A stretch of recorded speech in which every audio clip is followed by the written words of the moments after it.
I'm Alice. And I'm Brett. And this is the Prosecutor's Legal Briefs.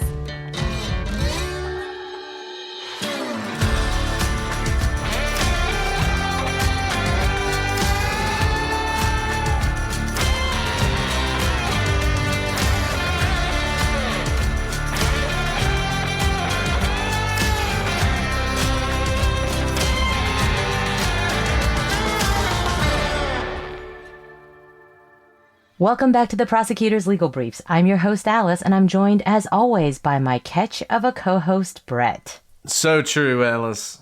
You've finally come to understand my value both to this podcast and to the world. So I appreciate you. Well, a catch or catch fish.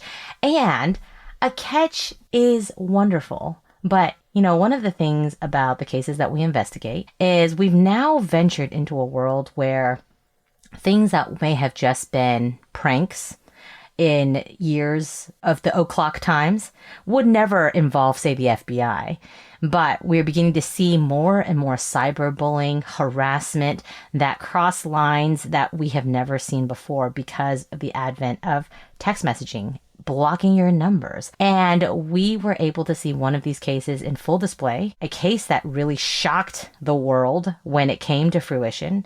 And we're, of course, talking about a case of a young teenage girl and her boyfriend who had this young, innocent 14-year-old relationship in high school when all of a sudden they started getting the most horrendous, vulgar text messages from an unknown number. And it escalated for years until this unknown number continued to harass them, broke them up, but didn't stop there, told the young girl to kill herself repeatedly, and seemed to be stalking her, seemed to know her every move, knew things that only close people next to her would know. Before you say anything else, if you haven't seen the documentary on Netflix, stop now and go watch it, because Alice is about to spoil it for you. So, I wasn't about to spoil it. I wasn't. This was then made into a documentary called Unknown Number, and I'm not about to spoil it. We will spoil it in this episode, obviously. But all of you, if you've seen it, jaws on the floor, oh my goodness, this is not just going to be a gab fest about how shocking this case is or this documentary is. There's so many things to discuss here. This is not just some innocent pranking. This is some intense harassment that crossed lines of epic proportions, but it was allowed to go on. And the investigators were brought in very early on, local investigators, the school, but they couldn't stop it. They could not find this. And you're thinking, isn't this the 21st century? Don't we have abilities to trace IP addresses and things like this? But it wasn't until the FBI was brought in that finally they were able to find out who the perpetrator was. And the perpetrator is a shock, of course. But we're going to talk about the legal aspects of what kinds of laws this breaks, how you investigate this type of case. Can it really go on this undetected for this long? How can it be so in this day and age? And then, of course, the shocker, who the perpetrator actually is. And I have a lot to say about this documentary and about this case. I want to start just briefly on the documentary because you should watch it because it's amazing. But I will say this, and I'm curious what those of you who watched it, how you felt about this. It was really good, but frankly, it's one episode. You can watch it in an hour and a half. I think it's about an hour and a half long. Frankly, there was so much about this story that was sort of left undeveloped. And I know why, because they were able to get some interviews with people you wouldn't expect who were willing to talk to them, which frankly, if you think about it, if you step back, you understand exactly why these people were willing to talk to them. But nevertheless, the fact that cell phones are everywhere, like Alice was saying, the fact that these young kids have these cell phones, the fact that the parents are never like, you know what, you're 14, maybe you just don't need a cell phone right now. We'll just go ahead and say. The whole time I was like, take the cell phone and smash it with your foot. Yeah, because some people are like, why didn't they just change your number? Well, number one, that wouldn't have helped. But number two, somebody were doing this to me, right? Like, there's no circumstance in which I would change my number. I've had my number since I was 18. I don't want to think about how long that was. That's 26 years? Oh, goodness. I've had mine since high school. There you go. So I'm never changing my phone number. I don't care how many prank calls I get, right? Like, I'm just not going to do it. But these kids are 14.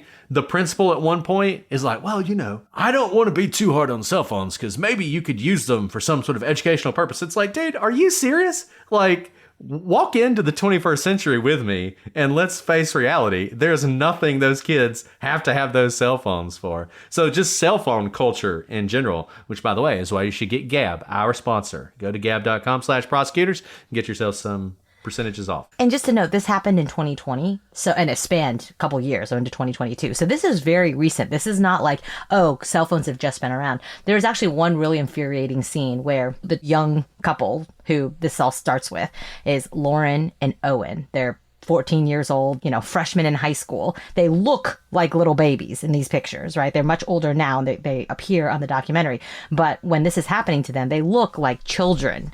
And Owen's mom is very frustrated and asking the principal, these messages are happening for a year, over a year. Lauren and Owen break up and these messages still keep coming. And the mom's like, why is he getting these messages at school? He shouldn't be having access to his phone. And the principal's like, we can't control the kids. Just by the way, this is a side note. We've talked about this a lot in conjunction with our ad with Gab, but also in reality. I know there's the whole wait till 8th, parents bonding together to say we're not going to get a phone till 8th grade. I know it'll be harder as my kids grow up. I am no smartphones. There's just no need for them. When you need a phone, we will get access to a tin can, which is like a wired phone or some other way for you to call, but there's just no need for social media and smartphones. As you'll see in this case, there's too much danger and too much vulnerability for anyone, and certainly for young developing minds, that I don't plan to give my kids any sort of smart device while they're basically in my house. And not to just make this whole episode an advertisement for Gab, that's gabb.com/prosecutors. There is a real value to this because you lie to yourself and say, oh, well, I want them to be able to get in touch with me and all this other stuff. And I hate being this way because when I didn't have kids, I would have been like, oh, come on, you people. Y'all are so naive. What are y'all even talking about? Kids are going to be kids.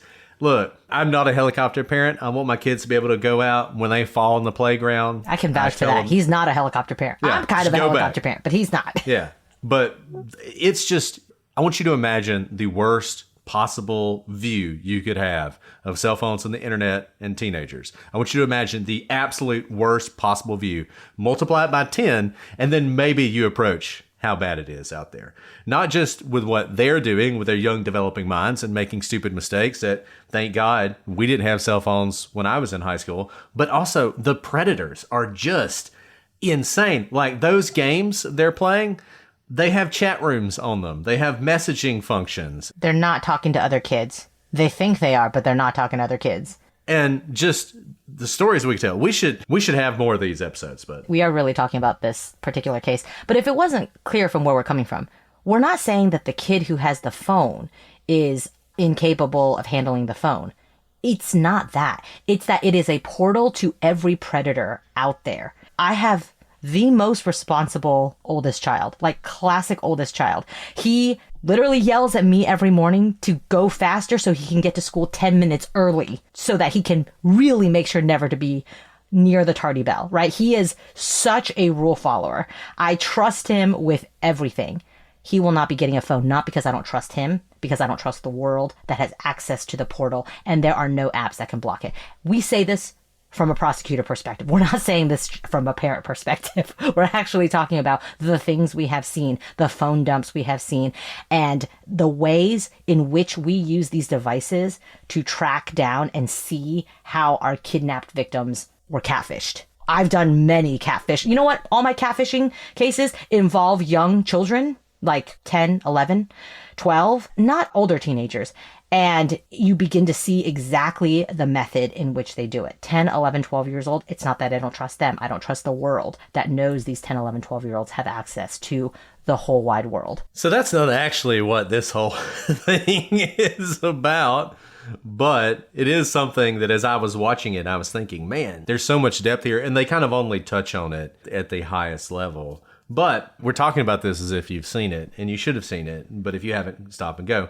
But Alice is right. So this is the funny thing about this documentary is it starts off, it's beautifully done. I will say that cinematography is great. The artwork's great.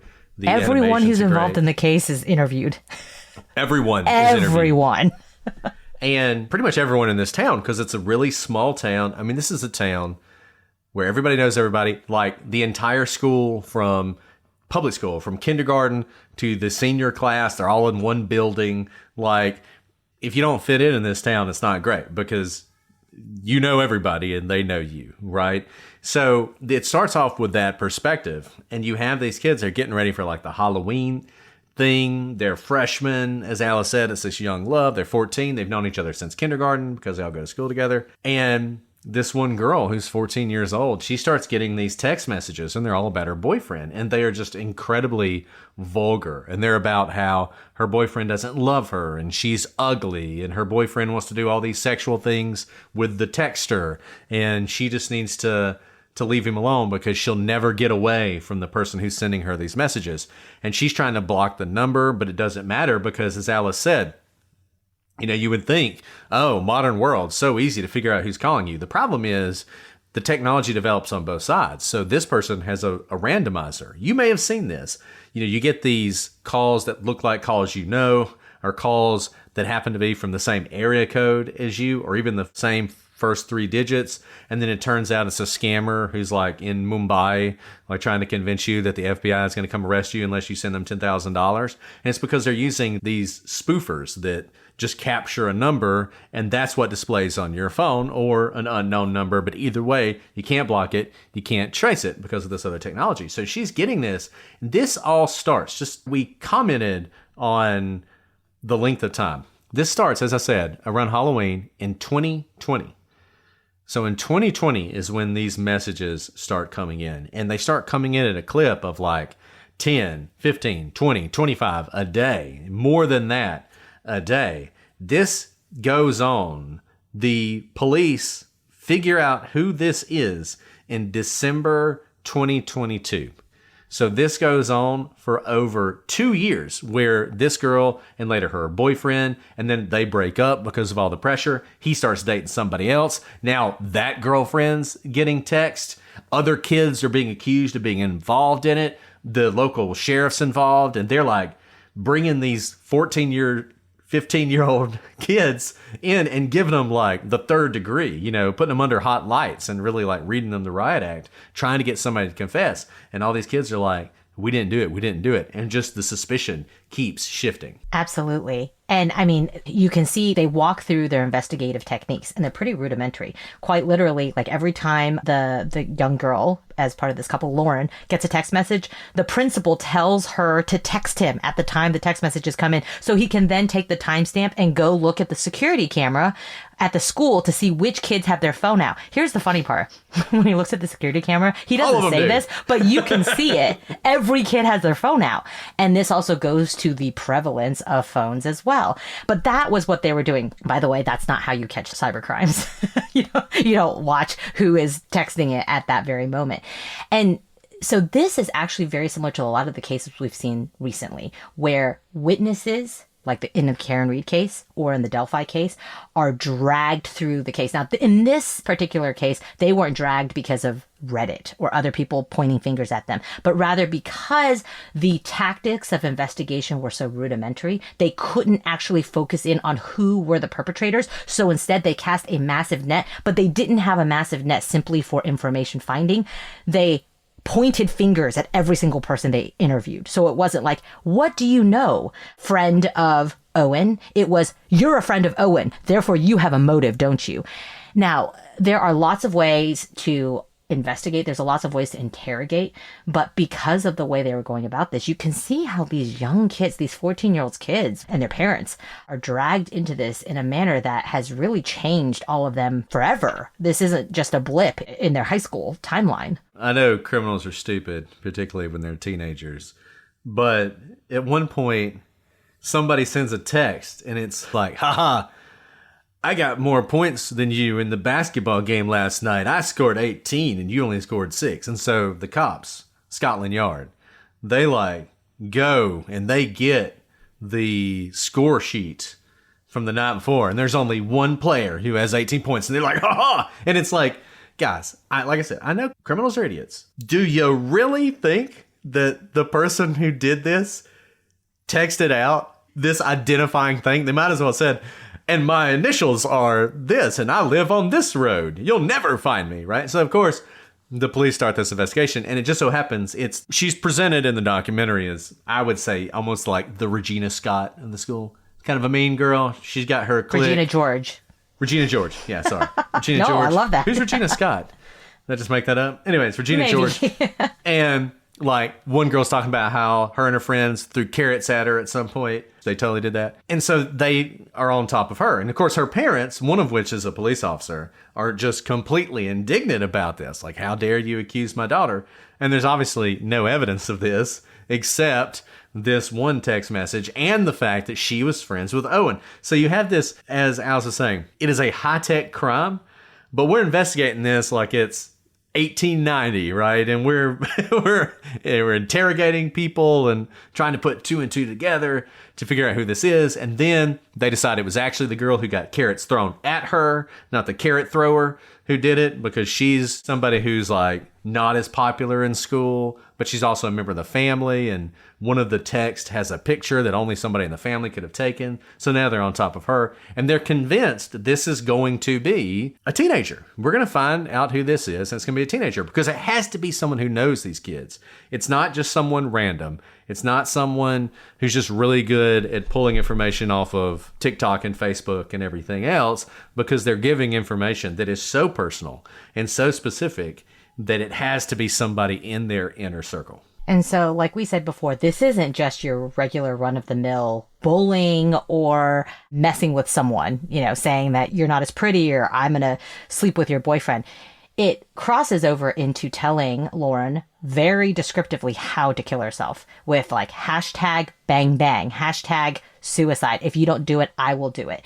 Incredibly graphic. I think at the height, tens, dozens, if not hundreds of text messages were coming in. This was a full-time job for whoever was doing this. This wasn't a one-off. I think it started with maybe 5 text messages in a day, but it really escalates at some point to nonstop text messages coming from this unknown number. Now, this is where it gets really interesting. We've told you guys a lot in the cases that we've covered that most violent crimes, most crimes that are subject to the true crime podcasts and stories and documentaries that you watch and listen to are actually state and local crimes, because they're typically violent crimes, right? Your murders, your rapes, those are typically jurisdictionally only for state and local law enforcement, unless for some reason they cross state lines and then it becomes federal. This is really interesting because the phones are used. It is the tool of the crime. So that in and of itself, because of like interstate wires, technically touches the feds. But why is this only being investigated by the state and local? Not even really state and local. It's like the local sheriff and the principal are who are investigating it. And the parents. Yeah. So even though, and the parents are quite literally investigating it, right? And here's the thing. Even though the feds can have jurisdiction over things that touch the wires, which, spoiler alert, everything these days basically touches the wires. If you bank online or on an app versus going to the actual ATM and feeding them your card and getting money out, that is interstate wires. And so everything actually touches feds. Now, the feds don't necessarily take on every single case, especially when you have something like this, which is kind of your classic bullying. Typically, you're not going to get law enforcement involved here, right? But then we quickly see the snowball into a 2-year harassment. Harassment isn't even strong enough of a word of what these text messages are. When you watch the documentary, there's a disclaimer at the beginning that says all the text messages are real, and they are shocking. Like, I can't believe they were able to show all this on the documentary because they're so incredibly descriptive and vulgar. That's like an X-rated thing. Like, if we read them to you, we get that E. I don't talk like that. So, okay, but Alice is right. So I do want to take a little bit of a divergence, because this is Legal Briefs, to talk a little bit about the law here. And there's 2 things that I think are really interesting to note.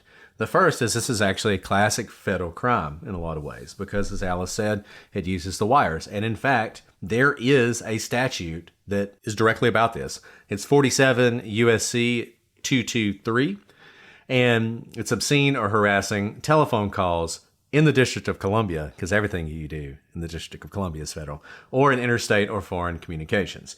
Now, what's interesting about this, first of all, this notion of interstate, you might think, oh, so if I call my friend in the same town and harass them, or my enemy in the same town, I guess that's not interstate because they're just down the street. No, because as Alice said, the network is nationwide, it's all connected, and so it all affects interstate commerce, even if your voice doesn't cross state lines, which sometimes it does, because a lot of times these things are routed now, in particular, over the internet. It can go through various hubs. Information, particularly on the internet, is broken down into like 1 million different packets of information sent in 1,000 different directions. Part of your email goes to Alaska and then comes back here. We literally had to trace this for one of our wire fraud cases because all of the people stayed within our state, but everything was done by internet. And so we actually had to trace how emails were broken up into different packets and sent in different directions and where those hubs sat in different cities. And one of those hubs sat in a different state. And we were trying, the poor agent who had to try to explain this to us was like, so you have an email. And I was like, explain it to me like Schoolhouse Rock. They're like, you have an email. And the email may say, Dear Brett, great hosting a podcast with you. Love, Alice. It doesn't travel as one email like that across the wires. It quite literally is broken down into all these little gigabytes, except it's much smaller than a byte, I guess.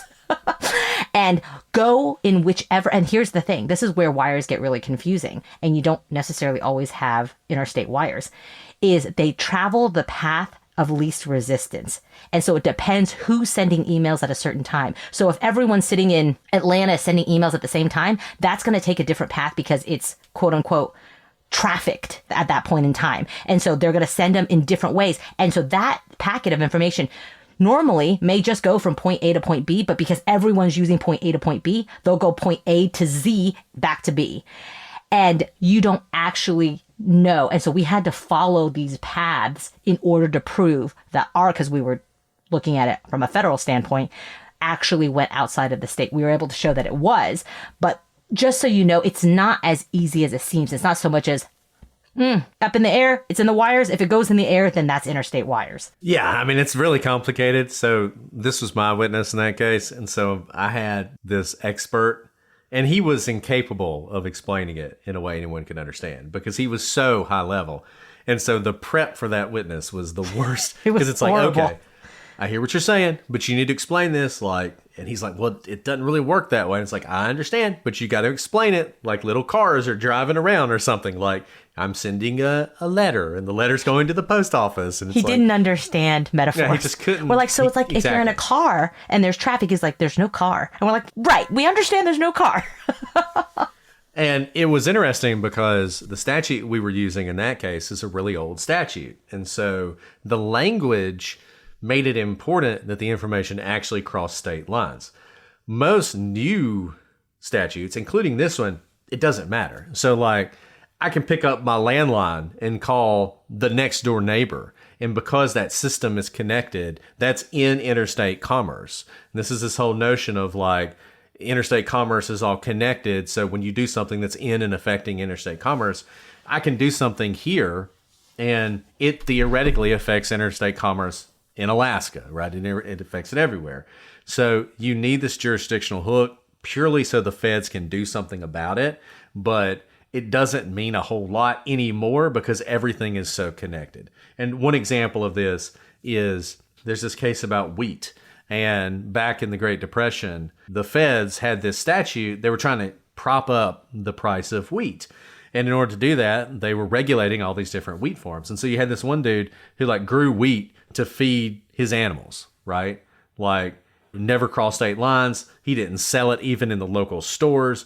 But the theory that the Supreme Court adopted there, in a case that frankly probably should be overturned, is that, well, if he's growing his own wheat, that means he didn't have to buy the wheat from the store. And if he'd bought the wheat from the store, that wheat would have either crossed state lines, or the fact that he bought the wheat, there would be wheat in the national wheat market, and it would have some, minimal effect on the national price of wheat. So therefore, you can do it, right? And that's sort of where we're at now with all these cases. So that's sort of the jurisdictional hook. And we can talk about that later in another episode. But this is what it prohibits in case you're someone who's having this problem. And then we can talk about why this is never prosecuted and wasn't prosecuted in this case.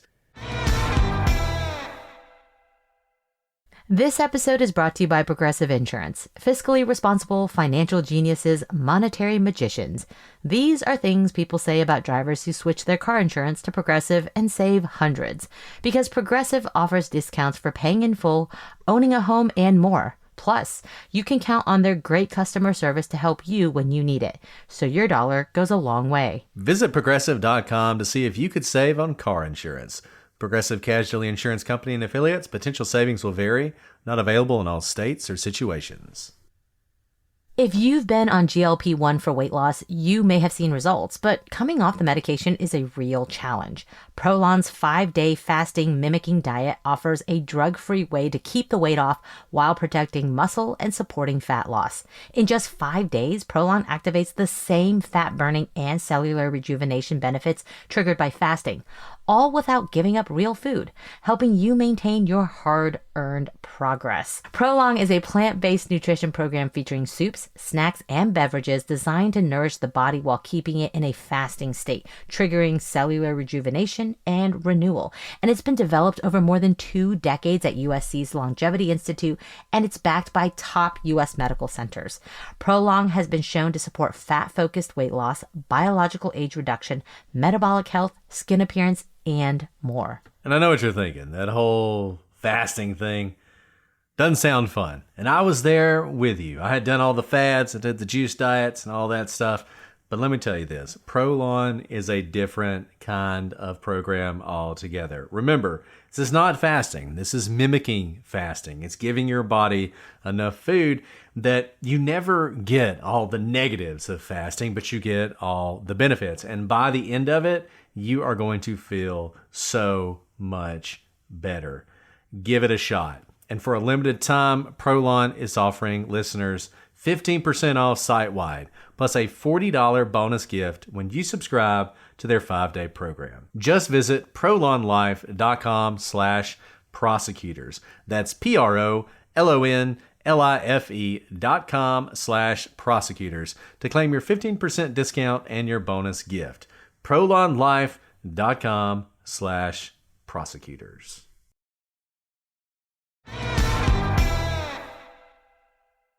Okay, so what it prohibits: whoever in interstate or foreign communications by means of a telecommunications device knowingly. So there's a few things. The first one is any sort of child pornography. So if you create, solicit, make, and transmit child pornography, that's the first thing that's illegal. Now, what's interesting about this includes any comment, request, suggestion, proposal, or other communication which is obscene.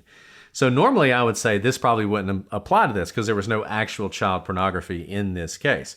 But the things that were being sent to these underage kids were obscene. So I think even just under that, you'd be able to get this person. But it's actually even broader than that. That's just the first way you can do it. The second way is to make a telephone call without disclosing your identity, remember, unknown number, with the intent to abuse, threaten, or harass any person. Then it gets even broader. Makes or causes the telephone of another repeatedly or continuously to ring with the intent to harass any person. So let's say they don't answer the phone, so you can't actually harass them. Just calling them over and over again is enough to violate this statute. And then makes repeated telephone calls or repeatedly initiates communication. Remember, these are text messages. You don't actually have to make a telephone call. Which in some ways is worse because you any can't not person. pick up the phone. Right, exactly. The text messages just come in. So that captures that as well. So essentially, you have here a federal statute which absolutely captures the first time they did it. They are in violation of this statute, and it carries a 2-year max prison sentence. So you might be thinking, well, shoot, why weren't the feds involved day one on this? And they weren't.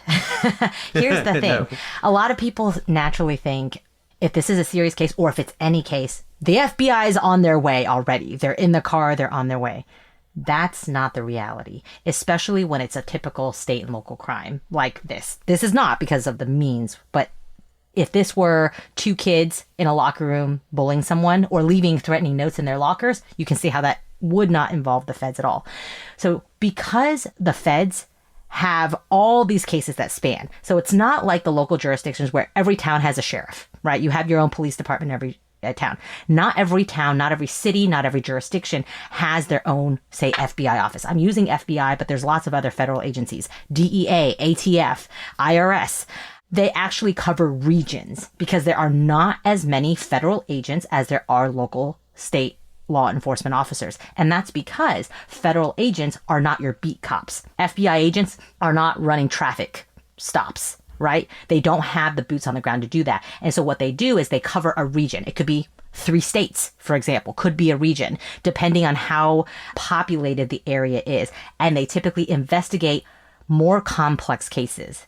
And they don't go around hunting for cases because they, as every jurisdiction, has way too many cases than they can investigate. So when you have a case like this, the local jurisdiction usually takes the lead, even if it could be a federal case.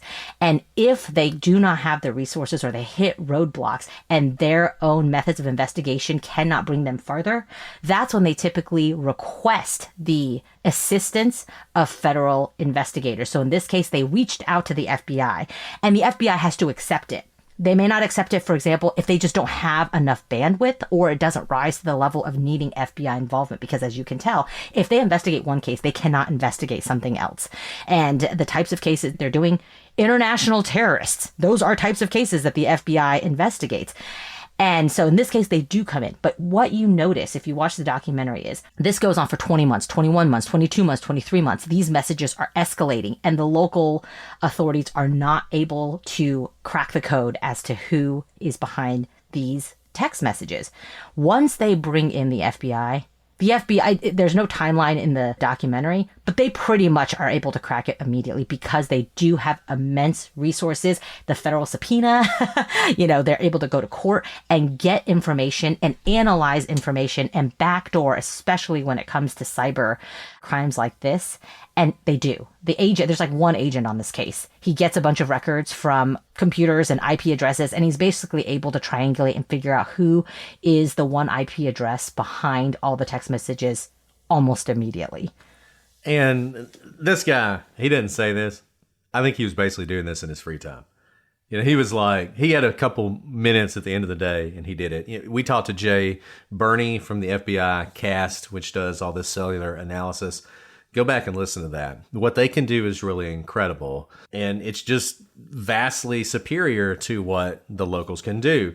And so really what you have when you think about the federal police versus the state police, the federal folks often have really tremendous capabilities. Like their abilities are just really sophisticated, right? Because they're meant to be able to crack international terrorist codes. Exactly. Right? They can do a lot, but there are very few of them. As Alice was saying, even if you combine all the different agencies, the FBI, the ATF, the DEA, ICE, the Homeland Security investigations, postal inspectors, like name whatever you want, they are minuscule compared to your state and local police.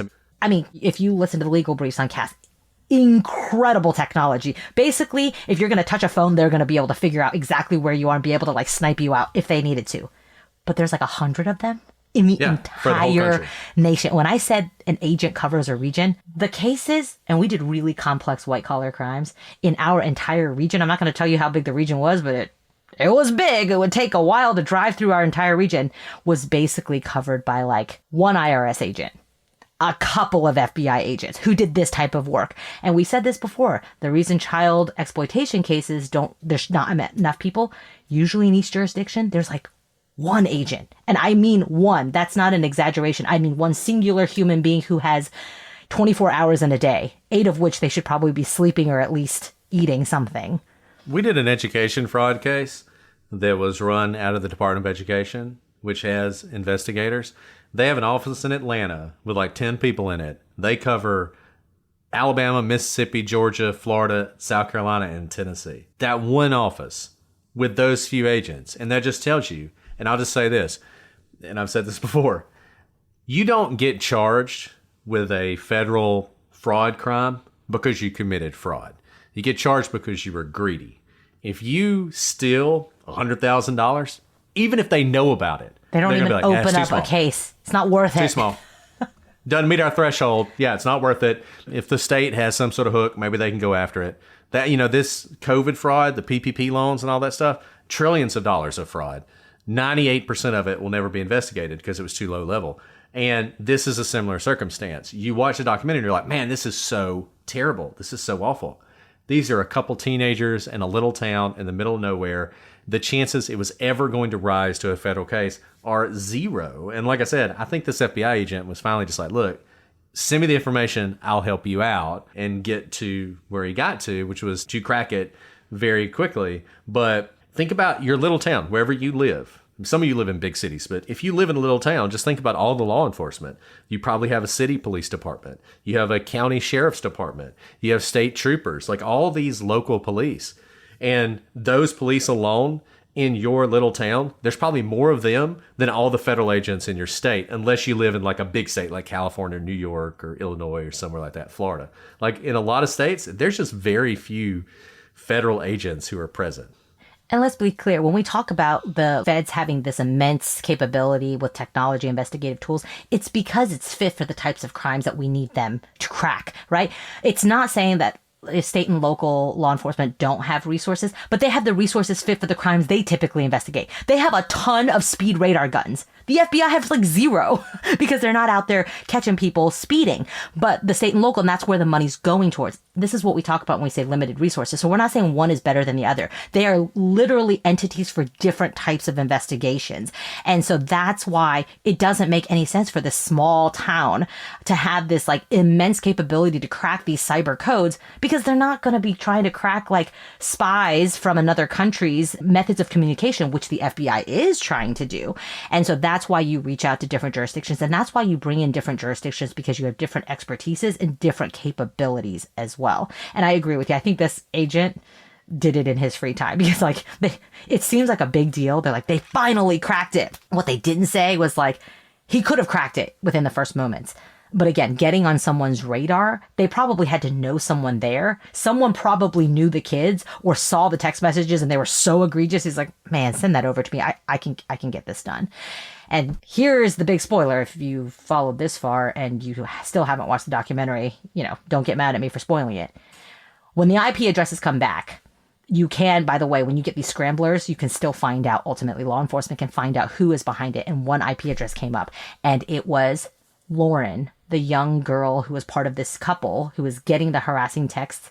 Mother, a loving mother. She was an only child, a mother who was like volunteering at the PTA, who by all accounts seemed totally normal, was helping investigate this case along with the young man's mother, Owen's mother. They were going to the school, and as she was talking, she appeared in this documentary. And before you know it's her, she's talking and she's crying about the terrible harassment her daughter's going through.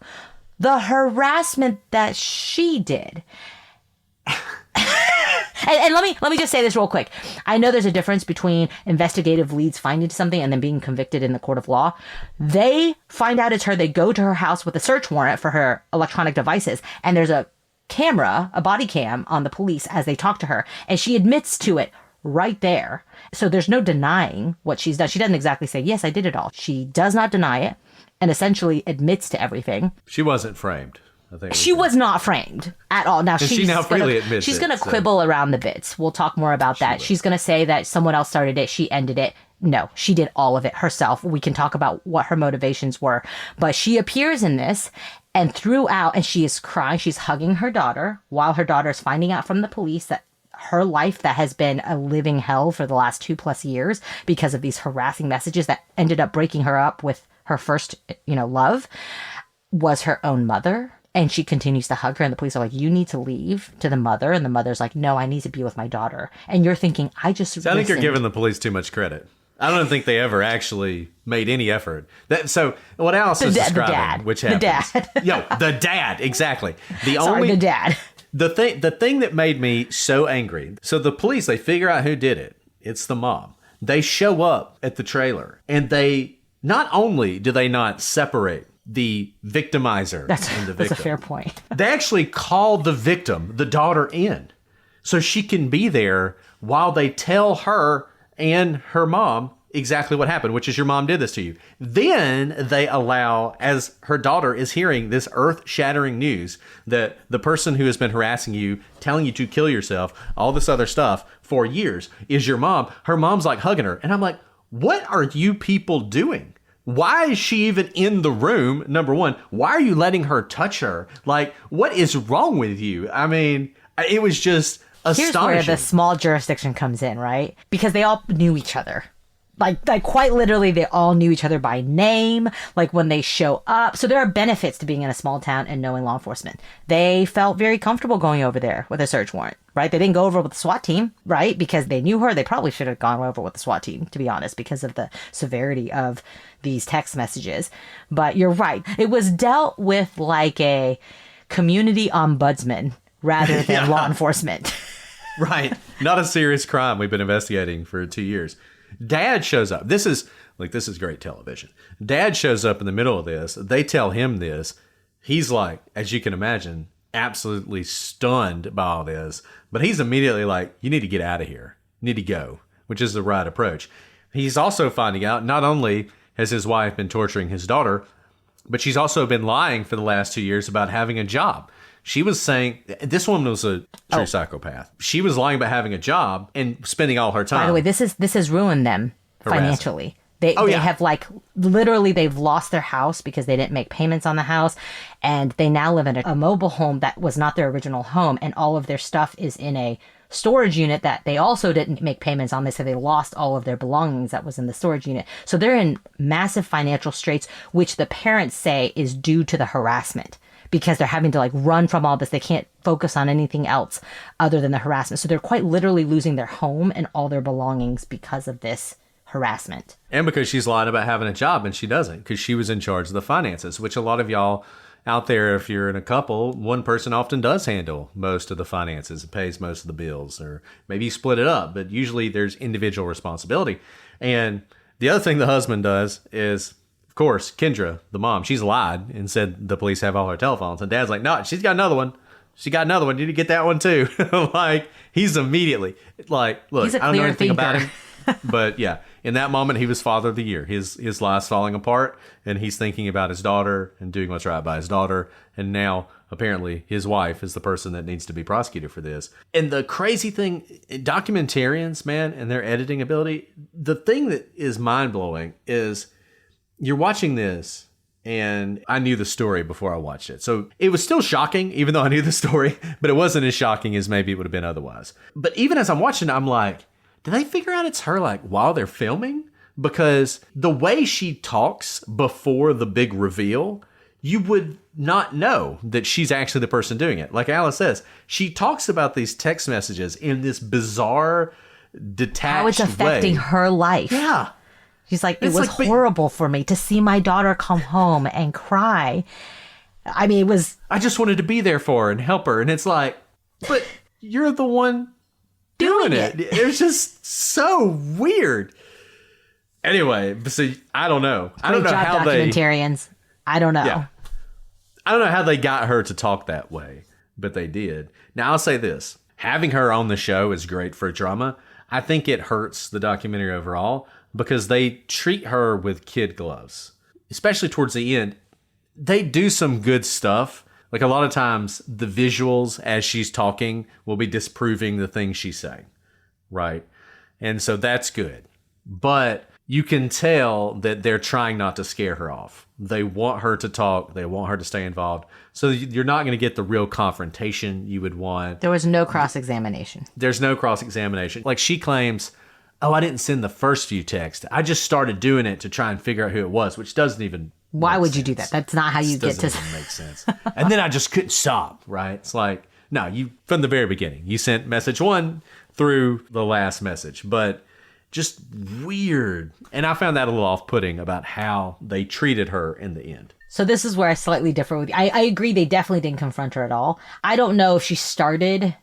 They had to have started filming after she had been convicted. Yeah, so, absolutely. So they knew all along. So the last, like, I don't know, 5 to 10 minutes of the documentary is essentially her giving her side of the story. There's no side of the story. None of her explanations make any sense. We can talk about why she did this, but she absolutely sent all the text messages. I do not believe that her daughter or her husband knew. Her husband certainly didn't know. Her daughter reacts in the way that you would expect as someone who has been under the control, utter control of their mother. And that's where I think this is. I do not think this was in protection of her daughter. If you read the text messages, we cannot exaggerate or hyperbolize the hateful text messages she sent to her daughter to kill herself. It is actually a shock her daughter didn't take actions to hurt herself physically. And both Owen and Lauren said they had suicidal ideations because it was so bad. And you don't do that to protect your daughter. Now, there are lots of personality disorders and mental disorders in which someone creates a situation in which they are needed. We've seen this in many different situations. We've seen this in the physical sense, where someone keeps their child physically ill so that they can't do anything but depend on their mother. A mental and psychological abuse to create that kind of dependency is also incredible abuse. And I think that's what we were seeing here. So there was no altruistic beginning, middle, or end of this harassment. It was all, you say it, I can't even say the word. Munchausen by proxy? Is that what we're talking about? Which is what we're going to call it. We're not calling it that ridiculous new name. Yes. Yes. I can't say that word either, but that's what this is. That's what it is. So don't try to make sense of this. You have to view it through mental illness. And it doesn't excuse what's happened here. But you're right. Absolutely.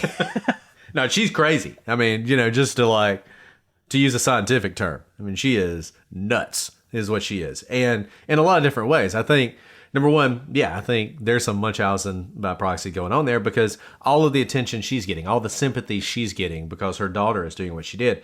I told Alice this before, and it might be controversial. If her daughter had killed herself, I'd been fine with her because she would have gotten so much attention. Imagine all the love and the praise and the attention she would have gotten if her daughter killed herself because of these awful text messages. She would have been Mother of the Year. They would have loved her in that town, right? And I think that was a big part of it. Number two, I think she was jealous of her daughter. I think she was envious of her. I want to use the correct term here because it actually matters.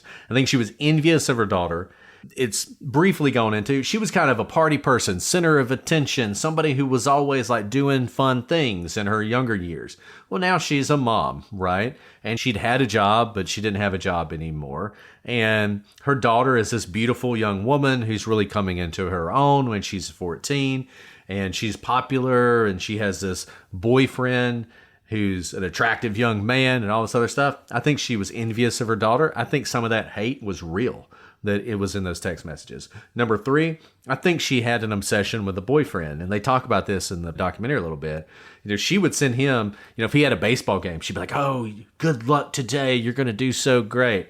I think she had some real obsession with a boyfriend. And that's confirmed because even when they broke up, she then starts texting the new girlfriend that he had. So she's even doing that as well. Now, look, the texts that she's sending anonymously to him have the same kind of vitriol and hate as she's sending to her own daughter. So there's a unique psychosis here. And I will say this, and Alice said something earlier, it's 100% right. The police treated this horribly when they went to get her. SWAT team would have been appropriate because people like this are the kind of people who kill their family, right? And there are stories like this where somebody's lying about going to school or lying about having a job and all these other things. And then the significant other finds out and they murder them and kill themselves too, right? Because their whole life's falling apart. This was such a critical moment in Kendra's life that it could have gone horribly wrong. If she had had access to a firearm, who knows what might have happened. And they just didn't take it seriously at all. And to show you kind of an example, some of the most dangerous cases to go serve a search warrant on are child exploitation cases on people who've never had a record and are not violent. No one would describe them as violent, and they are keyboard warriors. They live behind a keyboard and are mild-mannered and meek. Those are the most dangerous situations where our federal agents swat up completely with the whole as if they were going into a full-blown riot, because officers have sadly, very recently, been shot in the face and killed as they serve those types of warrants. She falls into that category of appearing perfectly normal, meek, mild-mannered, upstanding citizen, has no criminal record.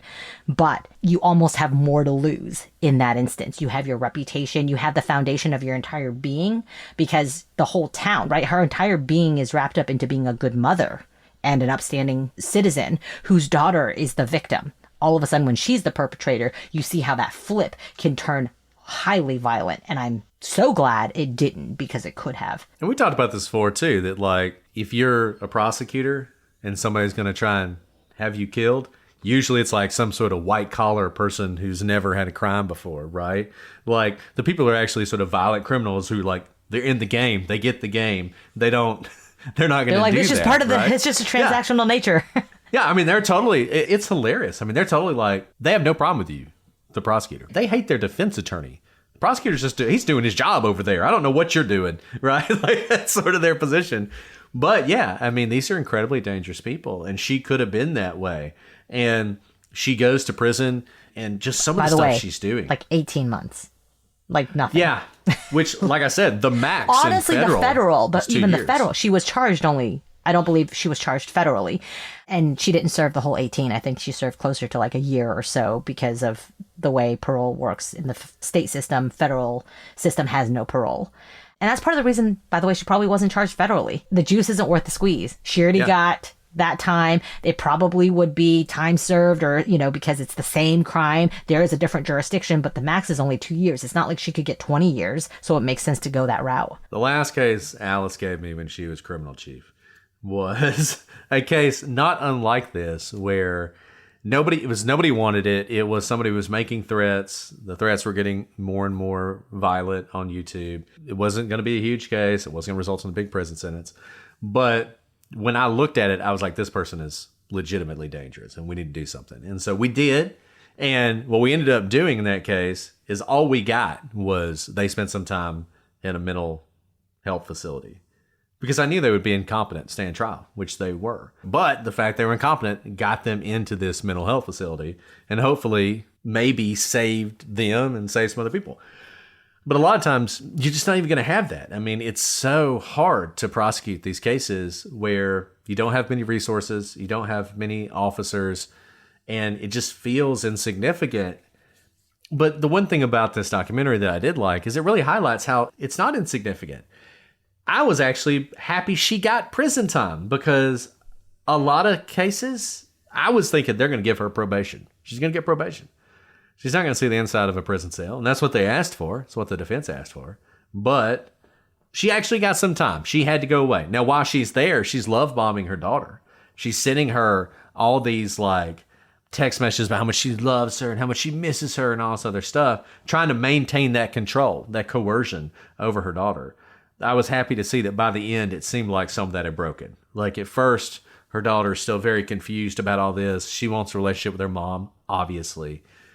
By the end, I think she had, and it was sad to see. I'll say this, because at the beginning, she seems still very innocent and naive. By the end, you can tell she's grown up more, and she's not as innocent and naive. I'll say this, I would hire her to do anything high pressure, because she handled this in an amazing way that I can't even imagine. So maybe that'll benefit her going forward, though hopefully she gets a lot of therapy, because I can't imagine dealing with something like this.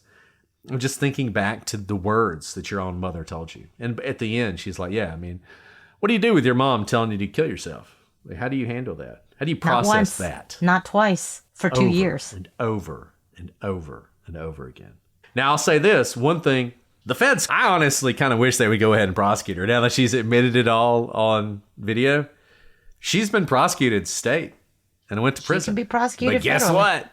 There's no double jeopardy between jurisdictions. So the feds could prosecute her. The statute of limitations has not run. You got 5 years, feds. Get on that. Get on that. The time's running, but you can do it. But also, a couple things. law enforcement. She's probably still on some sort of probation, and she's probably being unsupervised something, right? When you get out of prison, there's some period of time where you're being watched. She shouldn't have access to the internet. She shouldn't have access to email or phones, because she's obviously still capable of using her weapon is not a gun or a knife. Her weapon is the internet. You can see that even with the love bombing. So there are different things depending on what your defendant is. I had defendants who were not allowed to have phones. Child exploiters, right? They couldn't have access to phones. No internet. And no phones, no internet. They had to go to the library, if they had to send an email, and they had to have someone there with them, right? So there are lots of things that are questionable about her terms. I still don't think they take her seriously. She's an incredibly dangerous person, because you can tell by her explanation there is absolutely no remorse.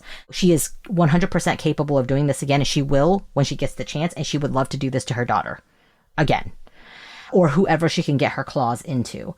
And that's what's really disturbing, is obviously from this little 1.5 hour documentary, you see the immense harm it's done to an entire town. She has altered lives forever, not just her own daughter and her own husband's lives. Many, many people's lives have been altered forever for the worse. Listen to her words. She is still in that psychosis. She wants to do this again. She can't exist but to do this again, and she will. And we know that she has access to all the means in which she perpetrates these crimes. And it's interesting the multiple ways she's lying. I mean, the fact that she's lying about having various jobs, and she's sending all these text messages, and she's presenting herself as investigating with the mother of her daughter's former boyfriend. Like, they're working together to try and figure out. They're the ones confronting the principal. What are you doing? They're the ones telling the local police that they're doing a horrible job. I don't know. Like, one thing I didn't look into is whether there's any civil component of this, because there were so many people who were harmed by all this. Not that she has any assets, but just, I don't know. I'm a lawyer. I'm a prosecutor. I'm in law enforcement. I know, and I knew going in, she wasn't going to get much punishment. In fact, before they said how much time she got, I actually said she should get a month for every month of the harassment. Well, a month for every text. She'd be in prison for the rest. I mean, that's kind of what you do with child exploitation cases. That's true. Yeah. And that's what she ended up getting, which I thought was better than probation, which I thought. But still, it's like, man, with all that suffering you imposed on people, you spent less than 2 years in prison. Like, it just doesn't seem right. I mean, she pled guilty in April of 2023. She was sentenced to 19 months in prison. I mean, actually 19 to 5 years, but of course she's going to get out on parole. She then gets out on parole on August 8th, 2024. So she ends up spending 16 months in prison, which frankly, you can stab somebody and not spend that much time in prison in state court if it's your first offense. So we should all be glad she spent at least that much time, but nevertheless, it just doesn't feel like enough for what she did.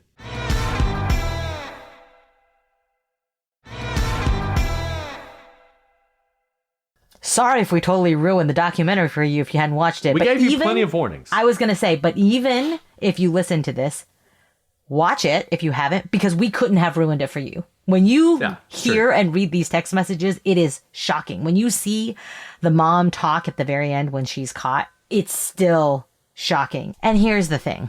Her rationalization, or unrationalization, I should say, of the crime is way more typical than you would imagine.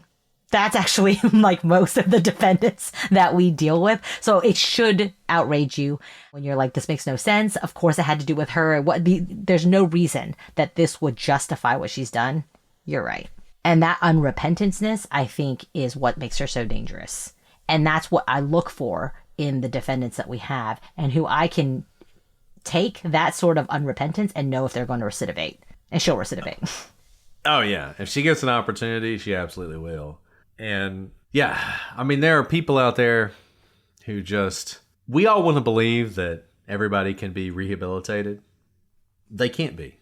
We can debate how big a number that is, but there are just people who it is in them and they'll never get it out of them. There are people who go to prison and are like, I don't like this. I don't want this. I don't want to live this way. And they change themselves. And those people are great and they're an inspiration. And I love running into those people, and I love helping them, even as a prosecutor. I love helping them get out of prison and get their life back. But you see people like this and you're just like, they will never change. You know, we talk about this some in some of the more violent crimes. Like we talked about one serial killer who had tied a woman up and she escaped. And I said in that episode, that person should never get out, because if you're tying someone up to assault them, you're probably going to murder them.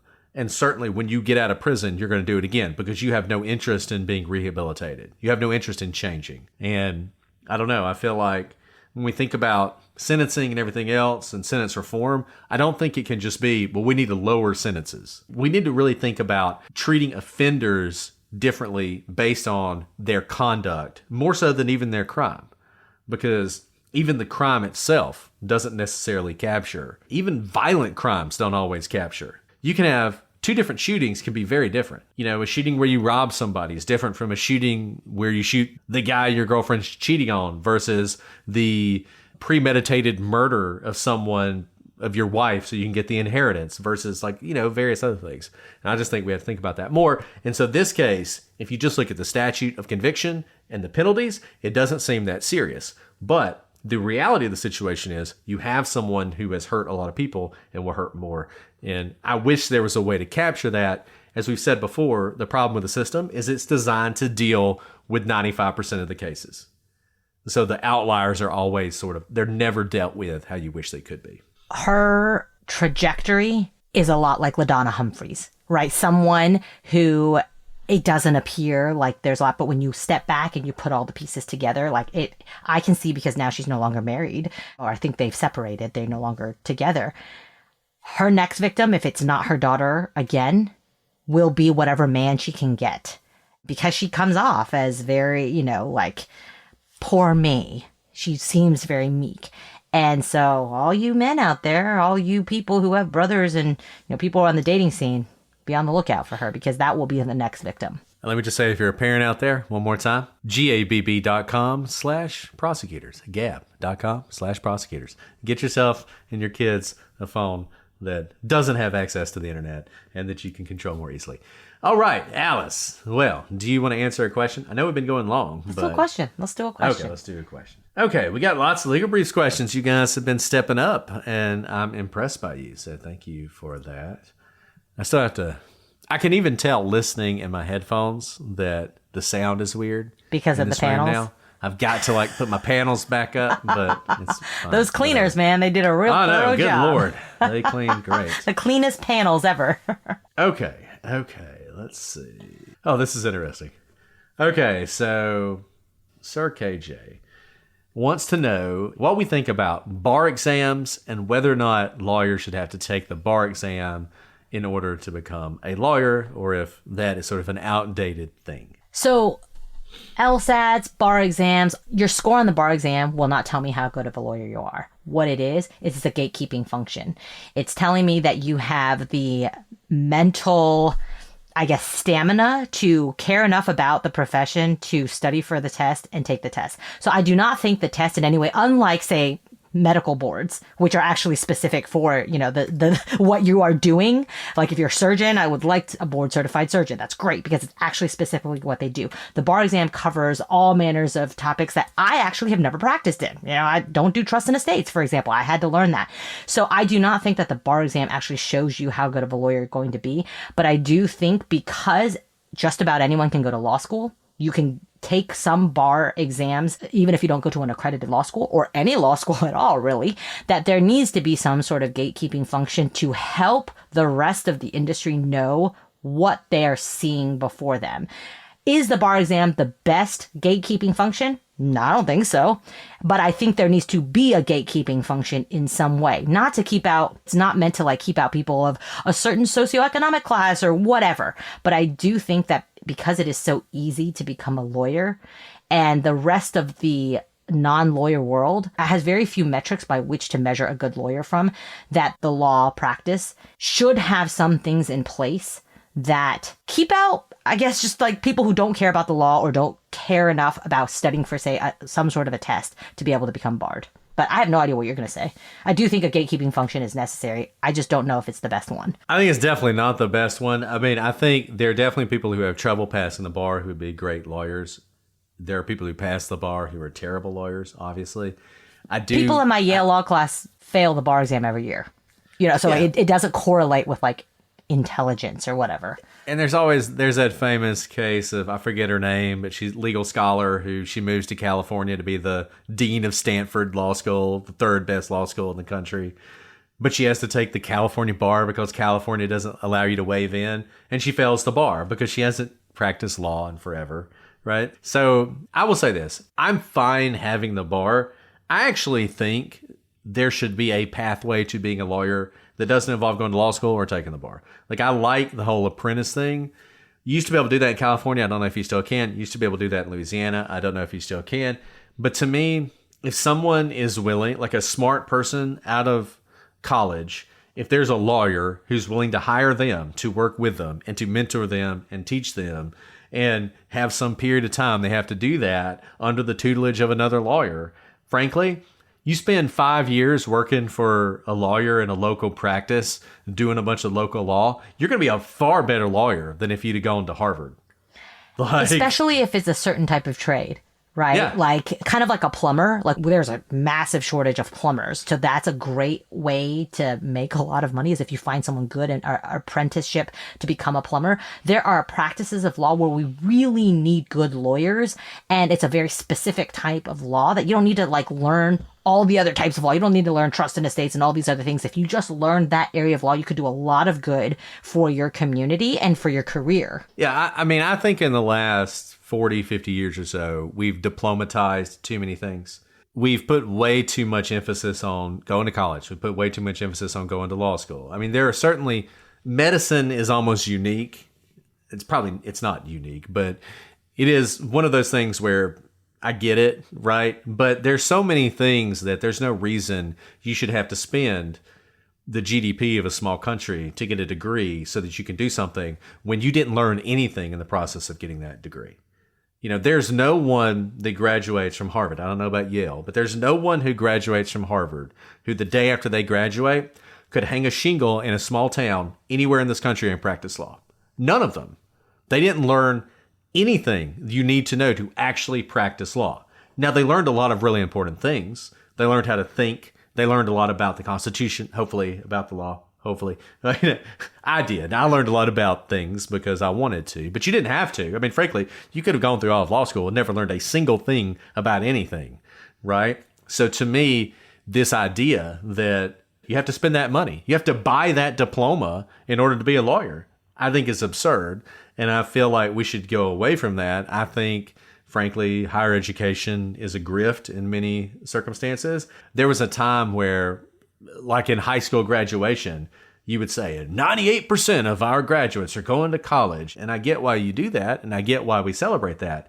But frankly, we've over-celebrated it because it has value, but I just don't think it has as much as we've put on it and maybe as much as it used to. So I think there should always be a pathway for smart people to learn how to do something and then do it that doesn't involve paying multiple six figures to some school so they give you a diploma. So then you can pay a whole bunch of money to a guild, which is what the bar is, so that they can get fat and happy off of all these people who have to pay obeisance to them in order to practice. So yes, I think the bar exam is probably necessary, but I think there should be a way around it, I guess is my 2 cents. Great question. Keep them coming if you leave a 5-star review on either this podcast or the prosecutors. We will answer it in time. It might be a while, but we plan on doing this for a while, so we'll get to you eventually. Oh, I do the sign off. Wait, hold on a second. Wait. Has the new Taylor Swift album come out? Somebody just asked if you'd listen to it. Today is the day. Today is the day? I didn't realize Today's Showgirl Day. Oh, but man. I've my been goodness. working all day. I haven't. I should have been listening to it. It just came out because it came out, what, an hour ago? It wasn't like it wasn't midnight. It's like later. Okay. It was later today. Awesome. So, wait. Well, no, we have not listened to the album while talking to you over this last hour. Did it come out right this second, or is it out yet? I have no idea. No, it's coming out at midnight. That's what it is. Okay. Well, then we definitely haven't listened to it yet. Yeah. No. I She thought did today not was the send day. us. I know you're shocked by this, but Taylor Swift did not send us a pre-release review copy. No, not even her I'm disappointed dancers too. know the songs ahead of time. They So they dance to sound the click tracks. Before I sign off, do you guys want to hear about my story about how I almost died? do it. Let's tell it. Tell it. Tell the story. Okay. It took me a couple days to be able to tell it because I realize now how scary it was. So I've already been scared of flying. With each like baby that I have, I get more and more scared of flying because I think the stakes are higher. I'm like, I will leave 4 children orphaned. I mean, they still have a dad. But like, I'm being very More or less honest. orphaned. Like, I'm laughing about it, but I'm also like, the stakes get higher. So I've never been someone who was afraid of flying. But like with each kid, I kind of have a little more anxiety. And so with this latest kid, Allison, it took me a long time to fly. Like, I just kind of put off work trips and basically didn't travel for like the first maybe 9 months of his life. And so I have now been flying. I think I've taken 2 or 3 trips every week for the last like 2 months. I'm exhausted. I hate flying. And then all my fears came to fruition this week. I was taking a day trip. So flew out, crack of dawn, got back on the airplane at the end of the day. It was like a heck of a commute. I was about to make a joke to you, Brett, about like just a regular commute because I like was on a plane all day. And we get up and I'm exhausted because I woke up at like 4 a.m. to catch the flight. So I'm really tired. I get on the plane and it's around like the end of the day, like 4 or 5 p.m. I get on the plane and it's a small plane because it's flying to our tiny town. And I immediately kind of drift off like to sleep, like not really asleep, but I'm definitely not aware of what's going on. And when I open my eyes, like everyone's kind of fanning themselves and I had heard a pop. And I was like kind of in my sleep. I was like, I don't know, maybe my ears popped or I had my earbuds in. Maybe I heard something. And I couldn't figure. And then like we dropped really quickly, like definitely dropped everyone's stomachs. Everyone like kind of gripped and everyone was like, whoa. And everyone was like, what's going on? So then the pilot deserves a freaking award. Like I'm talking about an acting award because boy, was he calm. He came on the intercom and he was like, hey folks, so you may have noticed that we had a sudden loss of cabin pressure. According to protocol, we're just gonna go back to our airport. We'd been flying for about 45 minutes, so we were halfway to our location. I was like, why don't we just keep going? Now I realize why we didn't keep going. So I'm like, should I be worried? And then all of a sudden everything gets really loud, right? And then it's really, really, really loud and everything's really bumpy and everything's like shaking and we're like going down and up and down and up. And I was like, this isn't fun. Like, I don't get scared, but this is like really not fun. And then it's like 98 degrees in the cabin. Like everyone is sweating. The air is completely off. It's, except for the engines, it's silent, which I now realize is kind of a scary thing because when your cabin is pressurized, there's actually a hum, which is your cabin being pressurized. So it's completely silent in the cabin. And so he comes back on, the pilot comes back on and he's like, so you may hear some noise outside. We're too heavy to land because remember we're supposed to fly the whole way. So a bunch of gasoline. So he's like, fuel, we're dumping fuel currently. And he was like, so that's what the sound is. So calm. This guy, man, he is so calm. And I'm like, everything's fine, right? Everything's fine. Dumping fuel's perfectly normal. So we're like circling, like we see the runway and we're circling because we keep dumping fuel because we're not light enough. So finally we land. And when we land, the guy sitting next to me, he like kind of taps my shoulder and he like points out the window. And I was like, oh, that's nice. There's like 20 armored fire trucks with their lights on the runway. Oh, and then I turn back around and then I turn around and they're trailing us. So they split up. So there's 10 and 10 on either side of us, like right behind the engine. And I was like, and then we stop in the middle of the runway. Like you can, like we're as far away as possible from all the other planes. Right. And I was like, are they going to let us off? And then the pilot gets on and says, everyone stay seated. It's just a precaution, but they're going to fly. They like flew a drone over the plane to make sure that we're okay to open the doors. And I was like, all right, I'm not liking this at all. And so I'm like, I'm not going to Google this. I'd rather not know what's going on. I don't want to know what's happening, but there's like, and more fire trucks are coming. Like, it's not just the 20 that are there, but like I'm seeing, and they all have their lights on. They're coming from like every angle. Like every runway has streams of fire trucks coming at us. And I was like, this isn't good, I think. So after like, and it's now reaching epic proportions of heat. It's like 100 degrees, right? Like these old ladies, I'm afraid they're going to pass out. Quite literally, I'm afraid they're going to pass out. Who are sitting on the plane with me. So finally, after about 15 minutes, they let us get off the plane. And so we all, and So we were all just like running off the plane, and the pilot was on the phone. Like, he was really calm when he talked to us, but he was not calm talking to whoever he was reporting this to. And that's when I realized it was not really okay. And then I kind of Googled it and like was listening to his conversation about what was happening.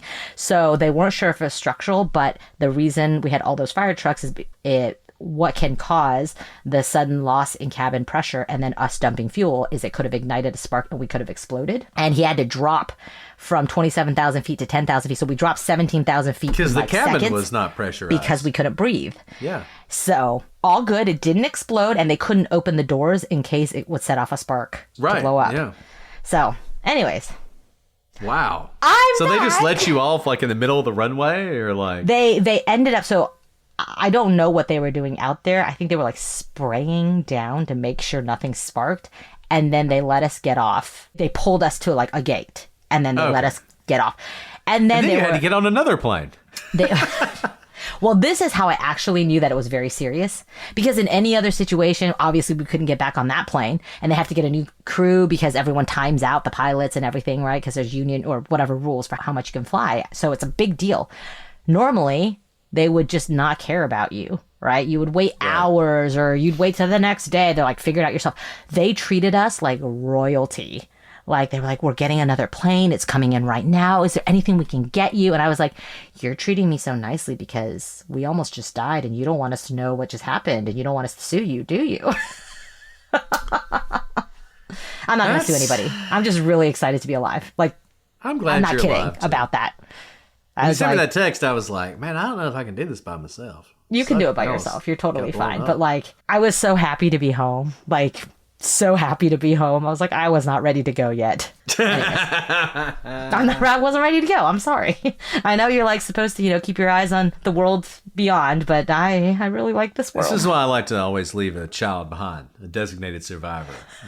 Because anything happens to the plane, the line will carry on. That's very important. So, Anyways, I'm glad you made it. I'm glad I made it too. All this is to say, driving everywhere from now on. Guess the podcast is going to continue because I'm The Odyssey is going to be putting a lot of miles on it.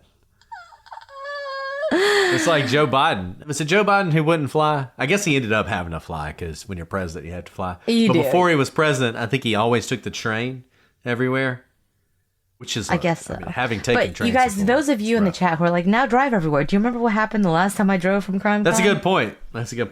All methods of transportation. I feel like I'm in Final Destination over here. There's really sort of a curse on you when it comes to traveling. Like you're always I really something's don't love happening. this. And you can't blame the plane on me. Like, I didn't do anything. Well. Anyways, hope that doesn't happen to anybody else. Yeah. All right, guys. Well, thanks so much for joining us for this wild ride of an episode. You thought you knew where we're going to start? It went everywhere and anywhere. But until next time, I'm Alice. And I'm Brett. And this is the Prosecutor's Legal Briefs.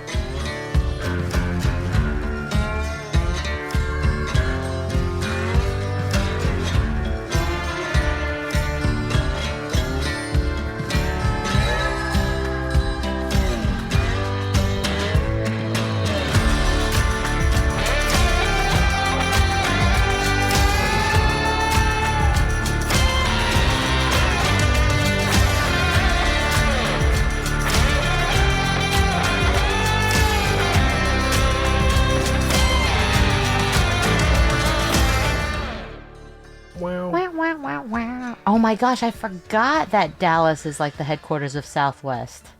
The next time I'm in Dallas, I should pick up a bunch of Southwest swag for the birthday party.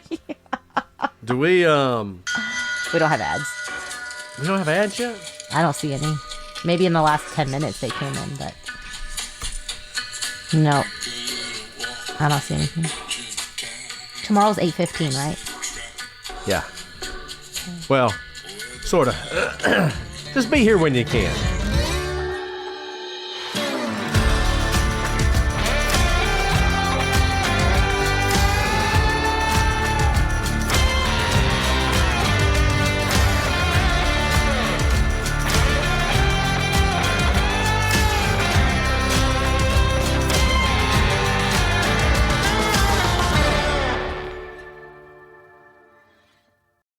This October, Fear is free on Pluto TV with horror movie collections from Paranormal Activity, The Ring, You will die in 7 days. Scream, and From Dusk Till Dawn. This is my kind of place. And don't miss the man-made nightmares in Mary Shelley's Frankenstein or the world-ending chaos in 28 Days Later. Something in the blood.